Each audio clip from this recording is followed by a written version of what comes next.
Qu'est-ce que le régime de l'auto-entrepreneur? 5 points vont définir ce nouveau régime. Nouveau régime depuis 2009. Hein.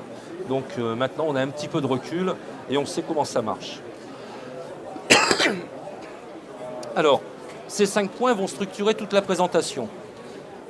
L'auto-entreprise, c'est quoi? C'est d'abord une entreprise individuelle. Ça, c'est important de le souligner. Nous verrons pourquoi.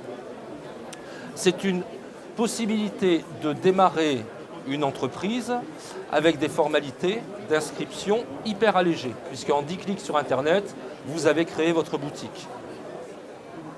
C'est également, par rapport à d'autres formes de société, une comptabilité hyper allégée. Nous verrons plus loin ce dont vous avez besoin, mais en gros, si vous savez tenir un cahier d'école avec d'un côté les achats, de l'autre côté les recettes, vous savez tenir une comptabilité d'auto-entrepreneur.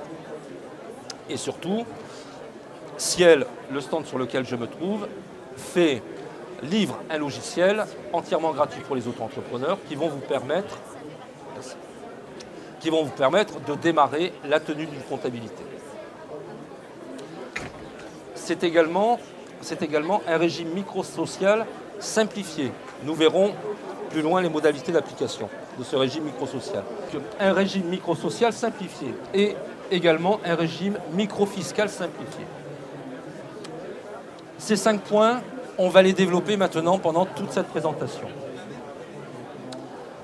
Le régime de l'auto-entrepreneur, nous avons vu, c'est une entreprise individuelle, c'est une micro-entreprise. Donc, comme toutes les micro-entreprises, l'auto-entreprise sera soumise à un certain seuil d'activité, un certain volume de chiffre d'affaires à ne pas dépasser. Ces volumes de chiffre d'affaires sont au nombre de 2. 81 500 € pour toutes les activités qui relèvent de la vente, du commerce, et 32 600 € pour les prestations de services ou les professions libérales. Également, deuxième point, avec les seuils à ne pas dépasser, la franchise de TVA. En effet, une auto-entreprise n'est pas assujettie à la TVA. C'est-à-dire qu'elle ne va pas facturer de TVA à ses clients, mais en contrepartie, elle ne va pas pouvoir la récupérer sur ses achats ou ses investissements. Et ça, c'est une notion qu'il est important de retenir d'entrée de jeu. Et quand je vous disais que le régime de l'auto-entrepreneur n'est peut-être pas le régime adapté à votre projet, c'est que nous voyons tout de suite une des premières limites de ce régime, à savoir si votre projet comporte des investissements importants en termes de matériel, des investissements immatériels également. On pense à des achats, à des droits au bail, à des achats de concessions, à des achats de franchise. Également, si vous avez besoin de constituer des stocks importants, tout ce qui vous permettrait de récupérer de la TVA sur vos achats. À partir du moment où votre projet comporte ces données-là, le régime de l'auto-entrepreneur n'est peut-être pas le régime le plus adapté à votre cas. En tout état de cause, celui qui accompagnera toujours la vie de l'auto-entreprise et de l'entreprise, c'est l'expert comptable.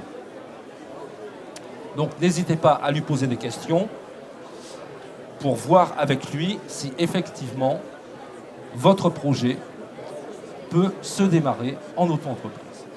Nous avons des limites de seuil à ne pas dépasser. Cependant, attention, ces limites ne sont pas impératives. Il y a un seuil de tolérance. Ce seuil de tolérance est de 88 300 € pour les activités d'achat-revente et de 34 100 € pour les autres activités.